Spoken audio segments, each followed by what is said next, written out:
hepático para sobreviver. Então, sempre quando a gente fala de hepatite, embora venha sempre à cabeça das hepatites virais, hepatite é um nome que a gente dá para qualquer processo inflamatório e pode variar num espectro gigantesco, desde um paciente completamente oligossintomático até o caso de uma hepatite fulminante. Além disso, as hepatites elas têm também dois caráteres. Elas podem ser agudas ou crônicas. Então, toda hepatite crônica, um dia ela começou como uma hepatite aguda, isso é, hepatite, a gente chama de hepatite aguda, aquela que tem menos de 6 meses de duração, e crônica, aquela em que o vírus se perpetua depois de 6 meses de duração.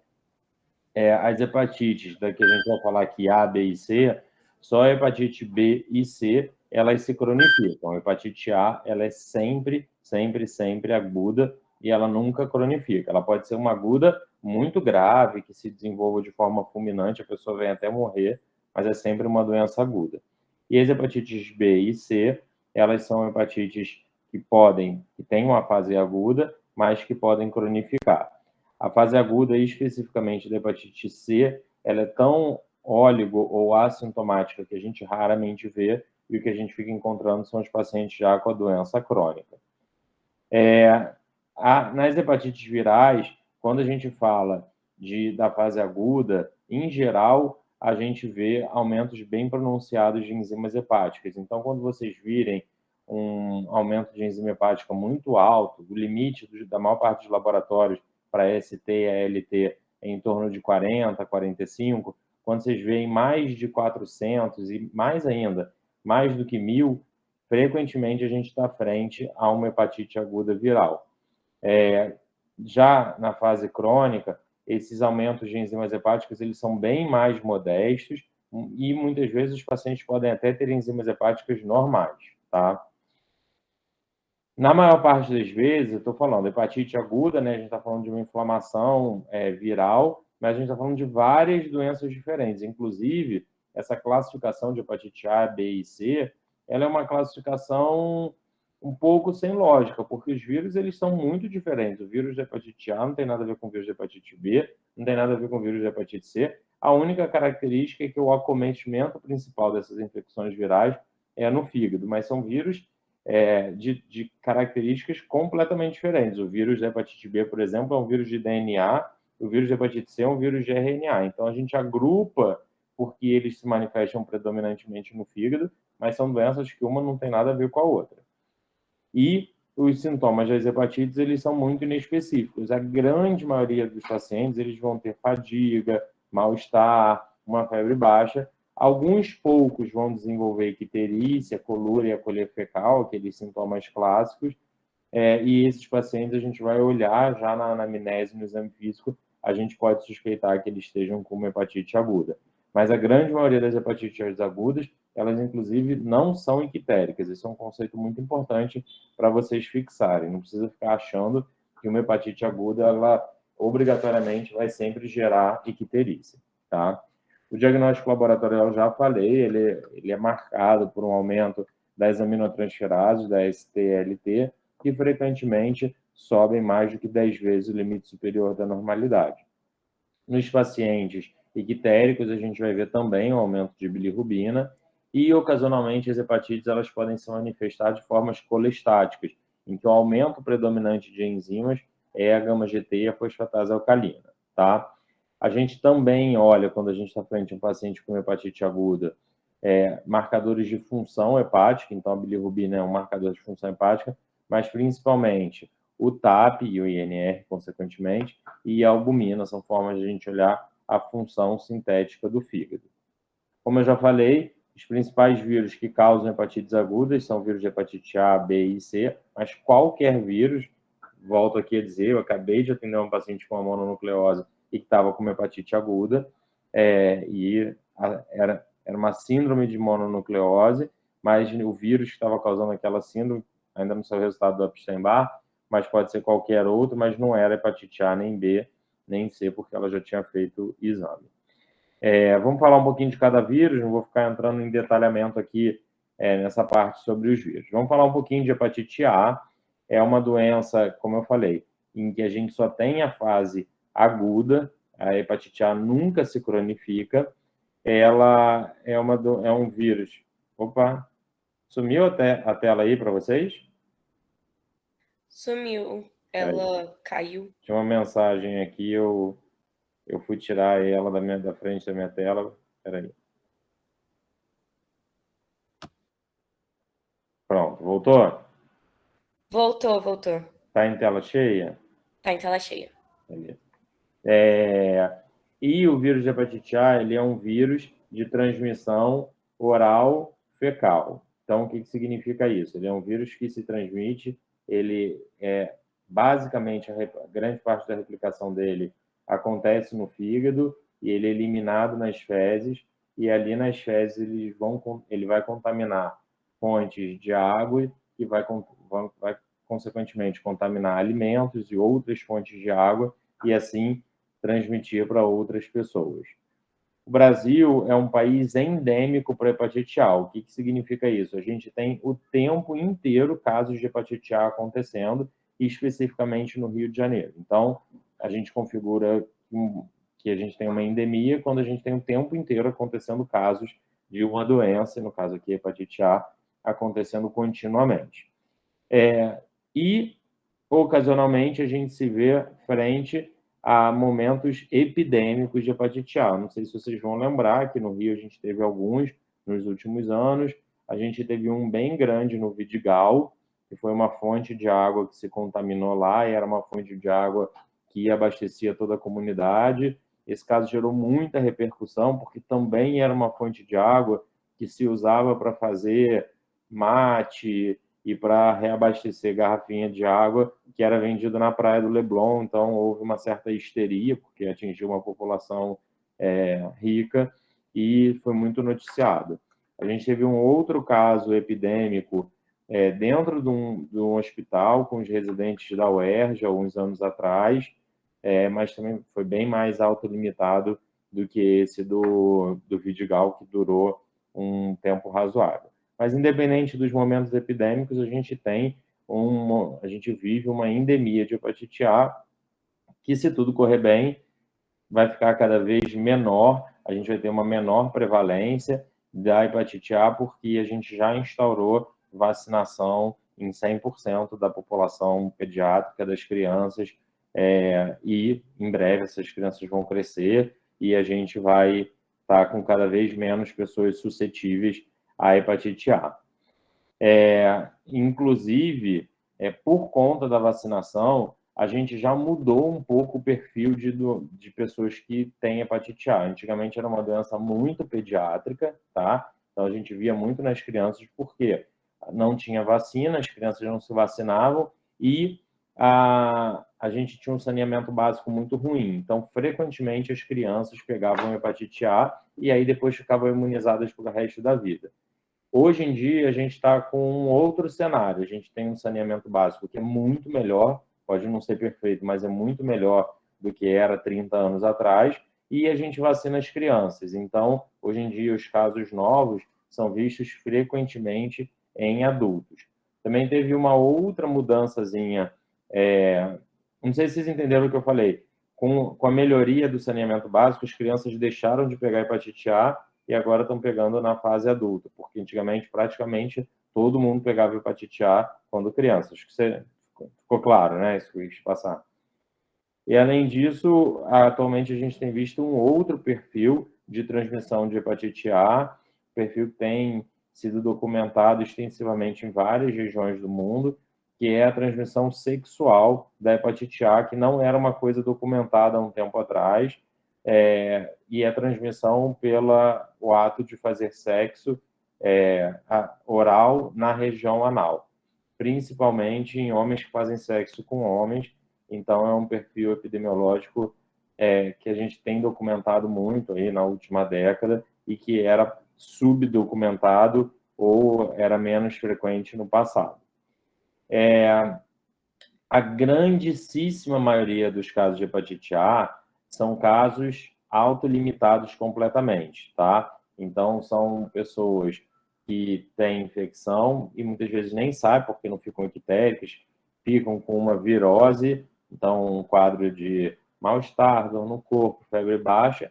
Alguns ficam ictéricos e nesses a gente diagnostica, e raríssimos são os casos que ficam com a doença fulminante, e aí é uma situação muito dramática, tá?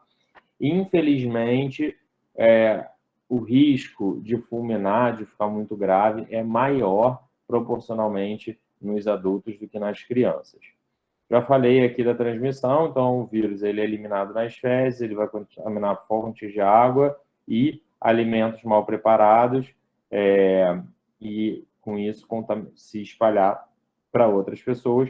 E a gente também pode ter a transmissão interpessoal, pessoa que está contaminada transmitir diretamente para outra pessoa dentro de casa, e a transmissão sexual, como eu já falei.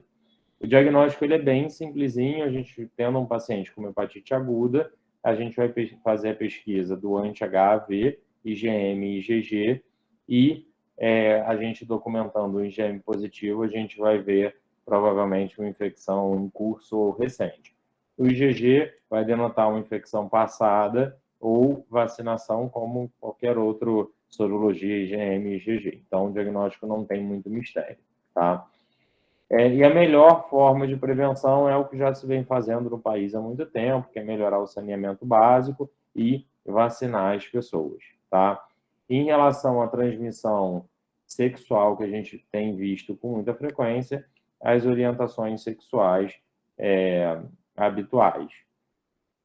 Não sei se especificamente na população de rua, e depois até queria ouvir a Evelyn, vocês, é um problema muito comum, por ser uma população mais marginalizada, com menos acesso aos sistemas de saneamento, são pessoas já naturalmente imunizadas.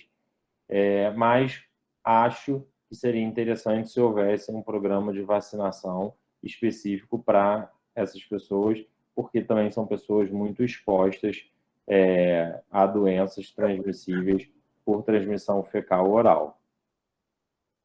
Bom, eu acho... Desculpa, João. É que eu estou na tela cheia e não estou vendo nada, mas fala aí. Tá, não, beleza.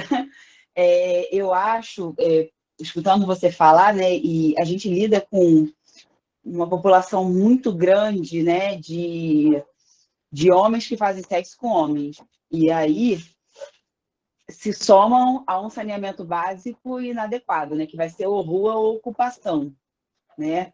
Então, alguns estão abrigados, né, estão albergados, o que aí, ok, mas eu acho que a grande maioria está na rua, está exposto. Eu acho que isso, obviamente, a vacinação, como a gente até já discutiu, é algo que eu acho importante, claro, mas eu acho que a orientação entra como estratégia de redução de danos, entendeu? Eu acho que é importante essa galera saber, porque por mais que a pessoa chegue na ação com a cefaleia, abordar esse ponto, eu acho que é algo importante, entendeu? Sim, claro. É saúde para esse grupo, porque provavelmente não sabem, não têm ideia, né? E eu acho que os alunos, inclusive eu escutando a aula, é uma coisa que eu não faço ativamente, então a gente, educando desse jeito, a gente consegue transmitir de uma forma individualizada essa orientação. Eu acho que é ótimo, acho que a gente pode colocar, sim, no nosso guia de orientação de saúde. Sim, eu acho que entra como redução de danos, sim. Sim, promoção de saúde, uma estratégia de promoção de saúde, né, Evelyn? Principalmente para a nossa população, né? Pensando na nossa população, que é extremamente exposta a isso. Né? É uma grande população que são profissionais do sexo, não tem jeito. Então, isso entra de uma forma muito adequada. Legal. Seria bem interessante mesmo poder oferecer vacinação para essa população. E eu acho que a orientação também olha, isso pode causar hepatite, isso pode causar... Porque hepatite, à medida que você for vendo as discussões de casa, é sempre uma hipótese diagnóstica que os alunos trazem. Então, é importante para colocar no combo de pensamento, sabe? Sim. Não, muito legal. Concordo plenamente. Acho que é uma coisa que pode se manifestar de tantas formas, né? Desde uma forma Oligosintomático com a dor de cabeça, como você falou, até um caso grave ictérico, eu acho que tem que estar sempre no pensamento mesmo. Infelizmente, a gente só vai ver a ponta, porque a gente só vai ver o que vai estar, né, ictérico, então Isso. aquela hepatite oligossintomática, talvez a gente tenha que ser muito esperto para pegar, né, e visando o risco junto. A gente vai acabar Ou diagnosticando. encefalopata. Isso. Acabar diagnosticando Né? mesmo só os que... Os mais graves. Os mais Os graves. mais graves ou crônicos, né? Isso, exatamente. Ó, vou trocar agora para... São 3 doenças que a gente vai falar, né? Hepatite A, B e C. Vou trocar para B. Outra doença completamente diferente, outro vírus, um vírus de DNA muito mais complexo, muito diferente e que ele pode se cronificar.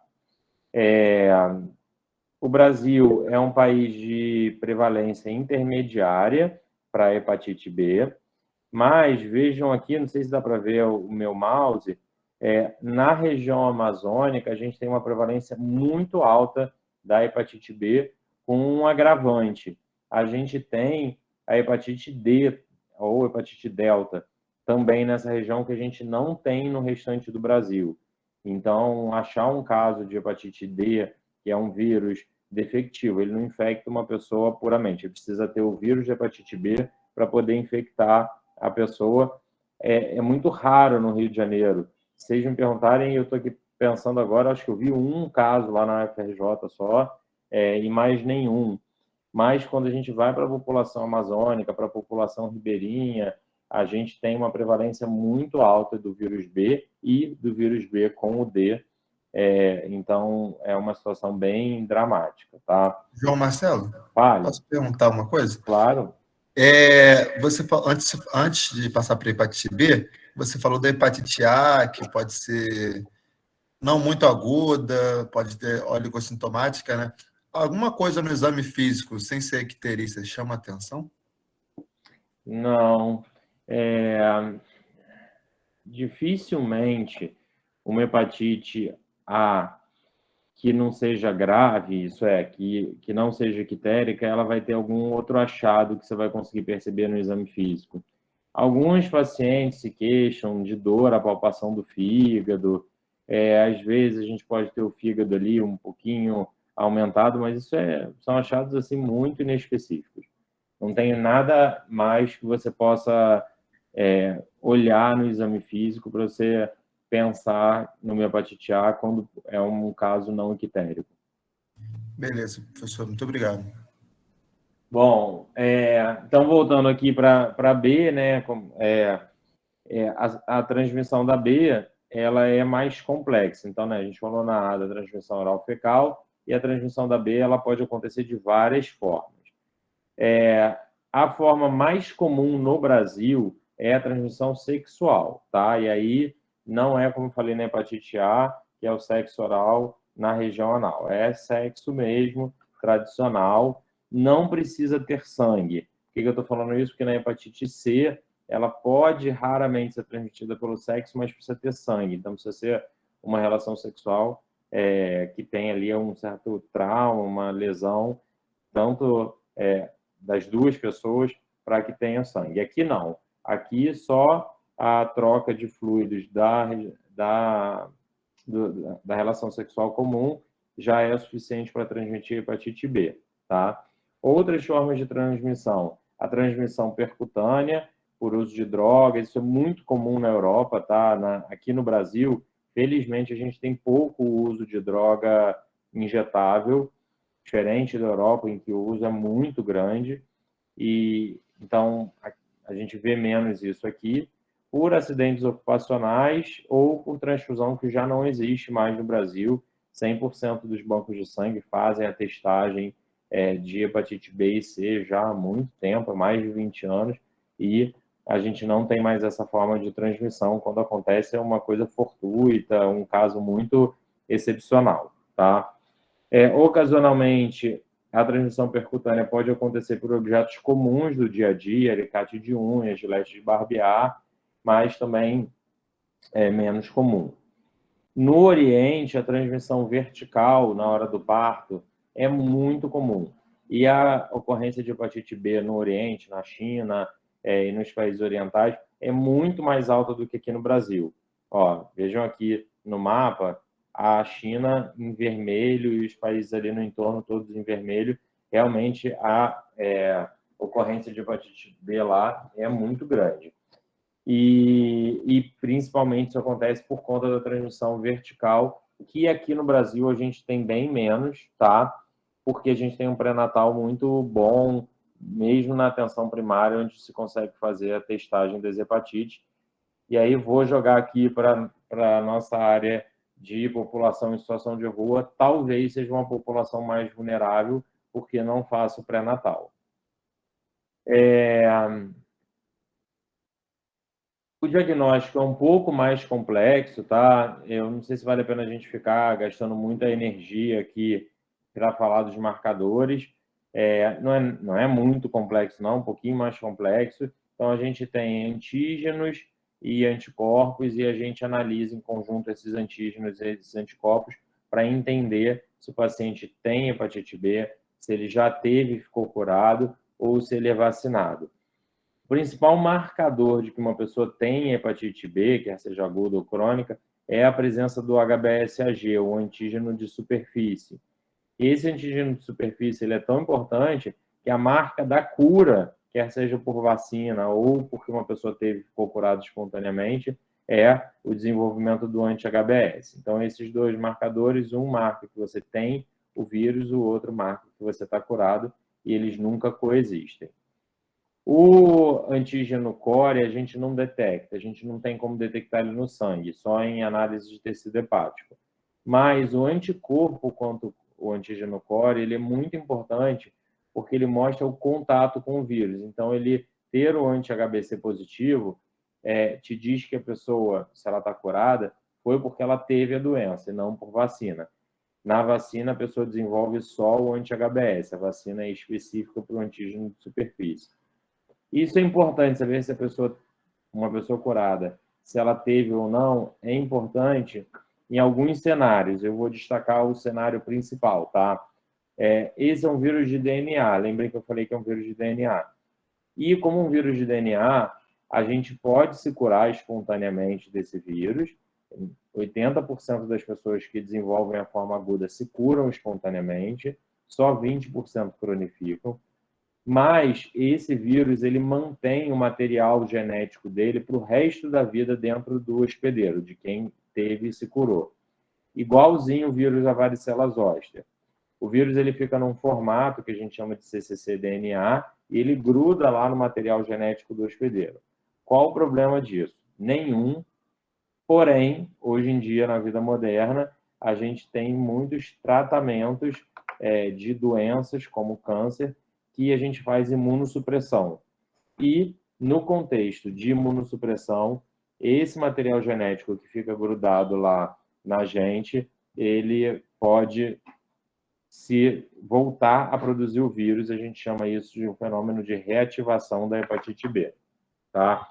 Então, uma pessoa numa vida habitual, ela ter tido hepatite B e ter se curado, e o material genético ficar dentro do corpo dela para sempre, não é um problema nenhum, mas se essa pessoa, 50 anos depois, ela tiver um câncer ou ela tiver uma doença reumatológica e for fazer uma imunossupressão, esse material genético pode causar uma hepatite aguda de novo.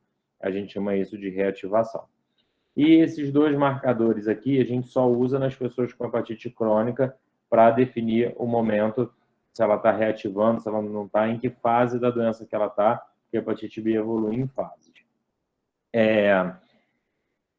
Aqui são mais ou menos as fases da doença, não vou ficar entrando muito nesse detalhamento aqui, mas basicamente a gente tem algumas fases, uma fase que é a mais comum no Brasil, que é a fase dos portadores crônicos assintomáticos, então são pessoas que ficam com o vírus sem uma replicação muito importante, com uma carga viral muito baixa, mas ficam com aquele vírus persistentemente no organismo.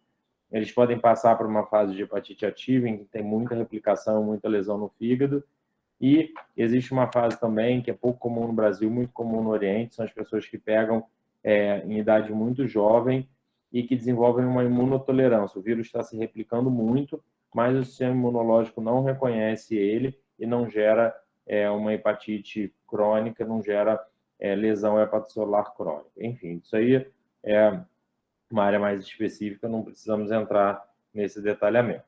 Então, como eu falei para vocês, a hepatite B aguda, ela é uma doença que se cura espontaneamente em mais de 80% dos casos, e ela é marcada pela positividade do anti-HBC, primeiro IgM, depois o IgG.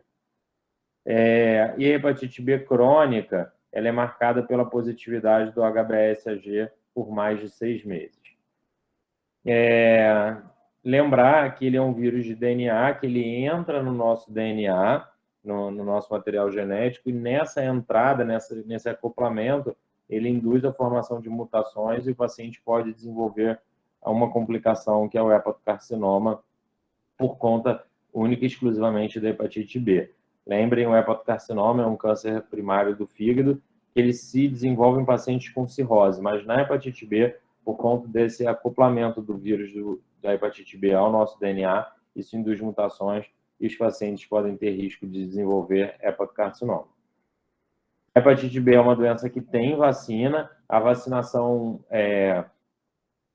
obrigatória e universal em crianças, ela é mais antiga do que a hepatite A, então a gente já tem aí a população abaixo de 20 anos de idade, toda vacinada no Brasil, com taxa de vacinação muito alta, e felizmente um dia a gente vai conseguir erradicar essa doença. Se a gente quiser falar um pouquinho de sorologia, né, como eu falei para vocês, o anti-HBC é o que marca a presença do contato com o vírus. Se ele for positivo, o que eu tenho que saber é se a pessoa tem o vírus sim ou não.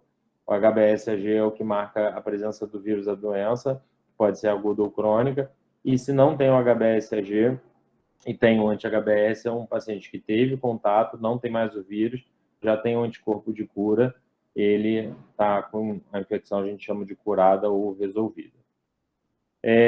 A vacina é indicada para toda a população, todo mundo tem que tomar a vacina, mas o governo tem uma política, o PNI, o Programa Nacional de Imunização, em que ele vacina todas as crianças, qualquer adulto até 50 anos que queira se vacinar também pode se vacinar, gestante também pode se vacinar e profissionais de saúde. Beleza? Vamos passar para a hepatite C. Vocês querem falar alguma coisa? Evelyn, quer comentar alguma coisa de hepatite B? Não, acho que não. Hepatite B a gente vai acabar realmente pegando só os crônicos, sabe? Os crônicos complicados. Acho que não. Entra, eu acho que também na nossa oferta de vacina, né? Cuidado de saúde, entra em oferta de vacina, eu acho só. Agora, eu não consigo pensar em algo pontual para isso, não. Como pensei na hepatite A, sabe? Isso. Falhou um pouco aqui, Evelyn, não ouvi o finalzinho, mas eu acho que é isso. A gente tem que lembrar. Eu estava tomando um suco aqui, gente, que eu não jantei. Estava trabalhando até agora, pedi um suco aqui de fruta do conde. A gente tem que lembrar que hepatite B, a gente pode encontrar pessoas que estão indo lá procurar atendimento por outros motivos e podem ser portadores crônicos, né? A hepatite B aguda a gente só vai suspeitar nos ictéricos mesmo, mas a gente pode encontrar, e eu acho que aí todo paciente que tiver ali disponível para fazer a testagem de hepatite B e C, vale a pena. Então, sempre lembrar, assim, se o paciente está lá por qualquer motivo, recebendo um atendimento, se a gente pudesse testar a hepatite B, seria muito interessante, porque a hepatite B e a hepatite C crônica são as principais causas de cirrose e hepatocarcinoma no mundo, e a gente diagnosticando antes do paciente ter cirrose e hepatocarcinoma, a gente consegue instituir tratamento. Eu não botei aqui muito para falar de tratamento de hepatite B, porque é um mundo, mas a gente tem hoje antivirais bastante efetivos, não para curar a hepatite B, mas para a gente interromper a replicação, baixar muito a carga viral, muito parecido como a gente faz no HIV, e aí a gente interrompe a progressão de fibrose. Se o paciente não for cirrótico ainda, a gente impede que ele vire cirrótico. Então, Se a gente identificar ali na população de rua os pacientes com hepatite B crônica, a gente vai estar fazendo um grande feito. João, tem alguma diferença no tratamento quando a pessoa tem HIV e hepatite? Fale. Não, quando a pessoa tem HIV e hepatite, o tratamento é diferente, o sucesso é parecido? Então, na hepatite B, na hepatite C eu vou até falar um pouquinho mais de tratamento. Na hepatite B, os antivirais, o esquema mais comum de antivirais para o HIV que a gente tem hoje em dia, já tem o tenofovir, que é um antiviral para hepatite B. Então, basicamente, quando o paciente está fazendo antiviral para o HIV, ele já está tratando a hepatite B junto. Então, se a gente tem um paciente com hepatite B e HIV, no próprio tratamento do TARV do HIV, ele vai estar tratando a hepatite B. A única coisa que a gente tem que ver é se aquele paciente já é cirrótico, porque isso é muito importante para cuidados específicos dele. Inclusive, é importante saber se o paciente é cirrótico por qualquer motivo, né? Então, na coinfecção com HIV, a gente sabe que ter HIV faz o vírus de hepatite B desenvolver fibrose mais rápido.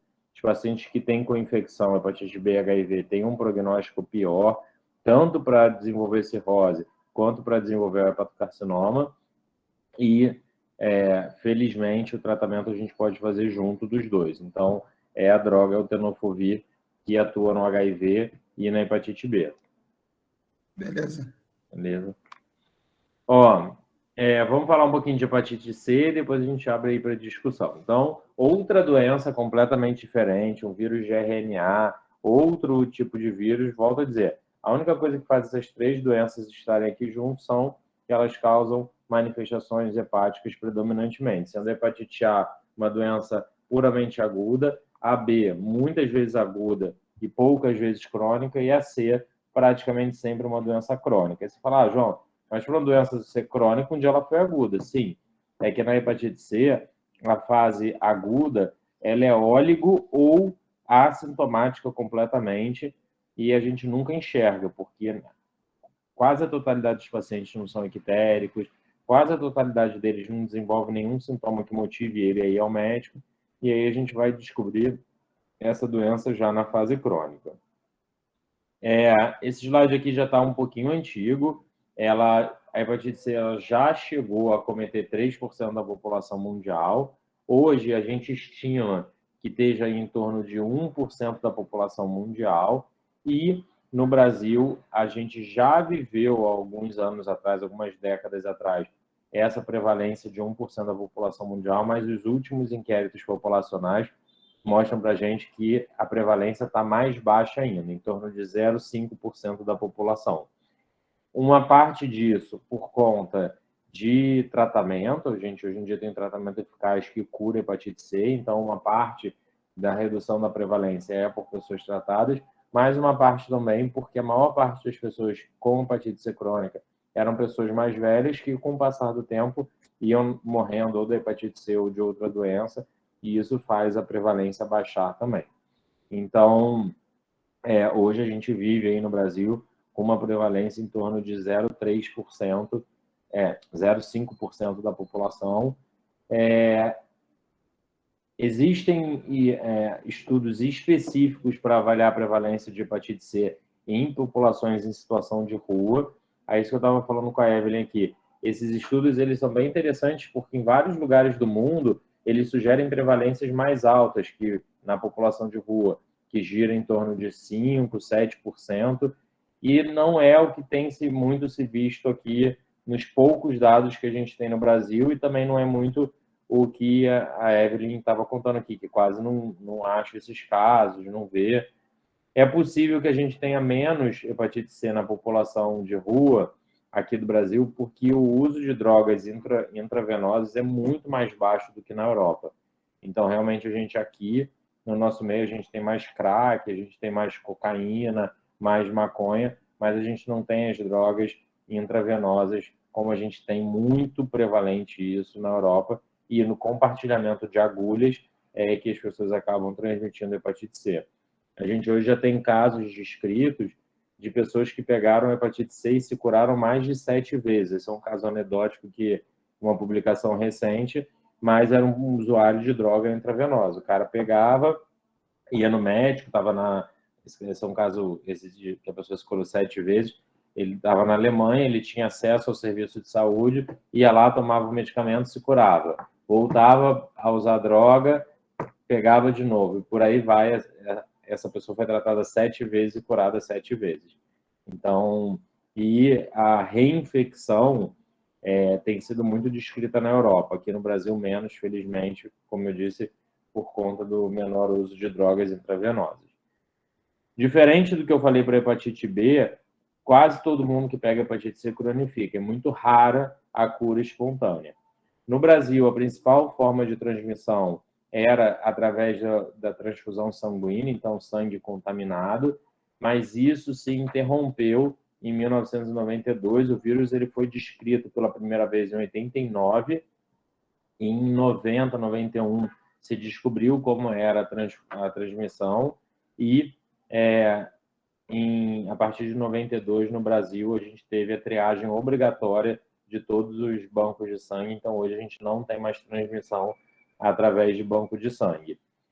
A transmissão hoje ela é feita por qualquer objeto que contenha sangue, já falei insistentemente do uso de drogas com compartilhamento de agulha, mas também objetos de uso doméstico, como alicate de unha, gilete de barbear, transmissão por acidente de trabalho, então quem trabalha num hospital e acaba se furando com um material contaminado, e a transmissão sexual, ela é uma transmissão muito rara, porque necessita que tenha sangue das duas pessoas em contato, então tem que ter uma lesão, se for uma relação sexual heterossexual, no pênis, na vagina, ou se for homossexual, na região anal e no pênis, e é por isso até que a transmissão sexual é mais comum em homens que fazem sexo com homem pela maior ocorrência de transmissão de contato de sangue, tá? Embora eu tenha dito aqui que a transmissão ela é incomum, ainda é uma forma de transmissão bem importante, tá? É incomum, se você pegar um grupo de pessoas em que um dos parceiros tem hepatite B e você for olhar quanto se contaminam pelo sexo, é uma via muito comum de contaminação, né? Hepatite C menos comum, mas isso não significa que seja uma forma de transmissão sem importância. Já falei que a fase aguda da hepatite C, a gente não enxerga ela, porque a grande maioria dos pacientes são assintomáticos e quase todos eles evoluem para a forma crônica. Hoje a gente tem um pouco combatido essa questão de ficar olhando para grupos de risco, mas obviamente a gente ainda tem que falar disso.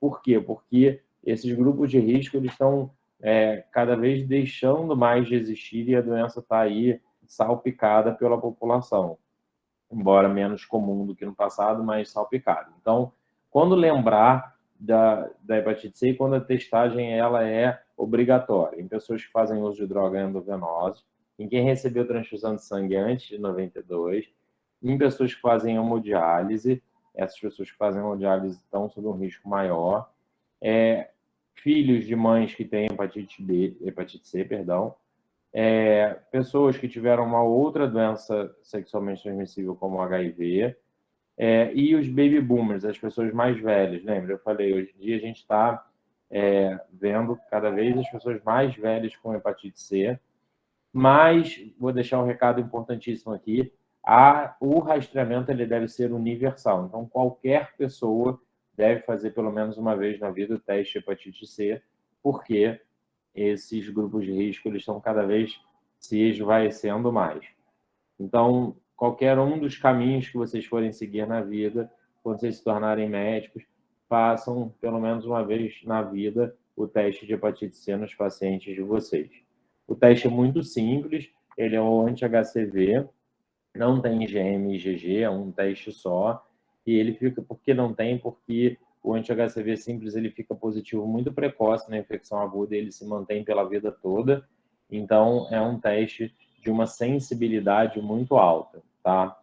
Quando a gente encontra um anti-HCV, pode ser uma pessoa que se curou espontaneamente ou pode ser um falso positivo do anti-HCV. Lembrem, testes com muita sensibilidade, eles têm uma especificidade menor e a gente confirma com o teste a biologia molecular, que avalia a presença do vírus ali no sangue, que é o HCV-RNA. Então, é muito fácil o diagnóstico dessa doença. O anti-HCV deu positivo, você confirma com um teste para avaliar a presença do vírus, está feito o teu diagnóstico, tá? Se por acaso você tiver um teste com anti-HCV positivo e um HCV-RNA indetectado, isso provavelmente foi uma infecção passada ou um anti-HCV falso positivo. Muitas vezes a gente recomenda repetir para a gente ter certeza e se a pessoa novamente vier com um teste negativo, não precisa investigar mais nada. Hoje a gente tem tratamentos muito eficazes. Aqui está taxa de cura maior que 90%, mas é maior do que 98% a 99%. Praticamente os casos que não se curam atualmente são casos de pessoas com má aderência ao tratamento. O tratamento é muito simples, um comprimido por dia. Aqui tem uma fotinha que está totalmente inadequada, vários comprimidos, um comprimido por dia, durante 12 a 24 semanas, e a taxa de cura, como eu falei, 98% a 99%. São medicamentos ainda de custo elevado, mas distribuídos gratuitamente pelo governo, e um programa de distribuição de medicamentos que funciona muito bem. Então, hoje em dia, não tem por que não tratar uma pessoa com hepatite C e não tem por que deixar ela com vírus. A gente tem a oportunidade de, no Brasil, oferecer esse tratamento para todo mundo gratuitamente pelo governo.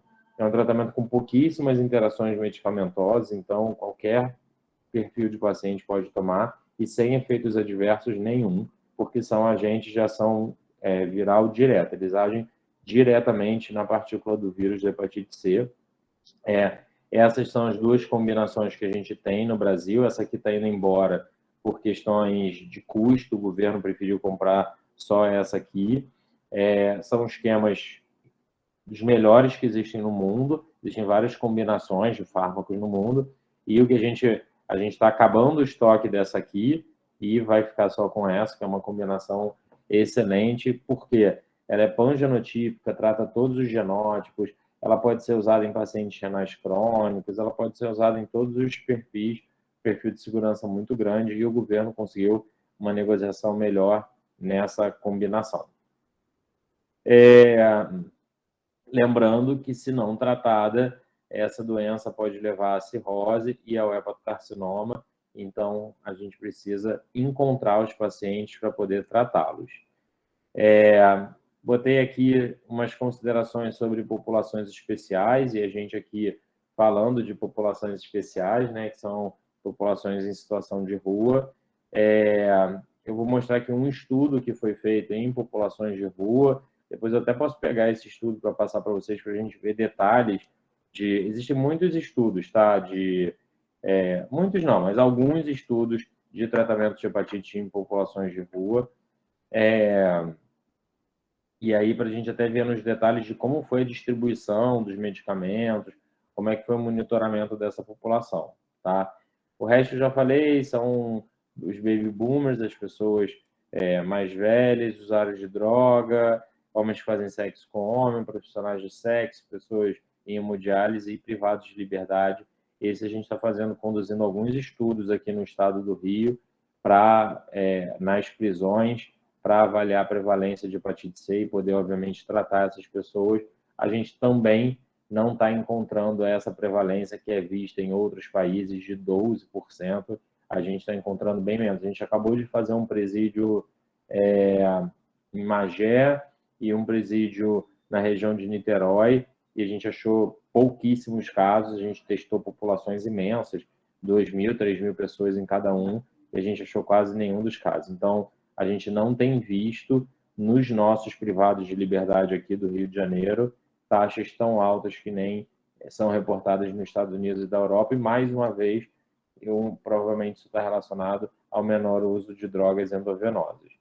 Esse é um estudo aqui de uma população do sistema prisional. A população do sistema prisional ela é muito fácil de tratar. Ela é difícil da gente conseguir vencer as burocracias para fazer o diagnóstico. Aqui no Brasil tem muita burocracia para a gente conseguir entrar no sistema prisional, chegar nos pacientes, mas quando a gente vence isso para tratar é mais fácil, porque eles já estão ali, é uma população que a princípio não vai sair dali, a gente não vai ter perda. E esses são 2 estudos espanhóis. Olha como a prisão deles é bem diferente da nossa, né? A prisão, acho que não dá para dizer que nenhuma prisão é bonita, mas a deles é bem organizada e as taxas de cura próximas do que a gente tem na população não prisional, próximas de 100%. Esse foi um estudo que eu achei de populações em situação de rua e, como eu falei, depois eu pego a referência e trago para a gente, mas a taxa de cura, foram 122 pacientes tratados e todos ficaram curados. Opa, aqui desconfigurou, 100% de cura. Então, só não sei dar detalhes de como foi feito a monitorização desses pacientes, mas hoje em dia se fala muito em testar, test and treat, testar e tratar. Então, assim, hoje, como o tratamento é tão simples, algumas pessoas advogam que a gente faça só o teste rápido, se veio positivo, dá o remédio para a pessoa, para ela tomar por 12 semanas e pronto, não faz mais nada. É óbvio que a gente não faz isso em populações especiais, em pessoas com acesso à saúde. A gente faz o HCV-RNA para confirmar a infecção, a gente faz exames para estadiar o grau de fibrose no fígado, a gente monitora o tratamento, a gente termina o tratamento, a gente vê se curou, mas se advoga que em situações especiais, como populações de rua, populações de acesso muito remoto à saúde, populações da África, ribeirinhos da Amazônia, que você possa só fazer o anti-HCV e distribuir o remédio. Isso ainda não é autorizado pelo governo no Brasil, mas há muita gente que advoga por isso, porque seria melhor tratar, mesmo que você trate mais pessoas do que precisariam, mesmo que você trate um pouco pior, mas pelo menos você evita as perdas que são de a pessoa fazer um anti-HCV positivo, vir positivo, você mandar ir para uma unidade de saúde e aquela pessoa não ir. E lembrar que a eliminação desse vírus, hoje a gente tem uma meta bem estabelecida pela OMS de eliminação da hepatite C. Vejam, na hepatite B e na hepatite A a gente pode falar que um dia a gente vai erradicar essa doença, porque existe uma vacina. Na hepatite C a gente ainda não tem vacina, então a gente fala de eliminar. E o que significa eliminar? Diminuir consideravelmente os casos novos, tratar os casos crônicos, e a OMS deliberou metas para a gente atingir, todos os países do mundo atingirem até 2030 de eliminação da hepatite C. A gente ainda está um pouco longe de atingir essas metas. Enfim, falei pra caramba, 50 minutos. Espero que muitos temas, muitas doenças, mas espero que vocês tenham gostado.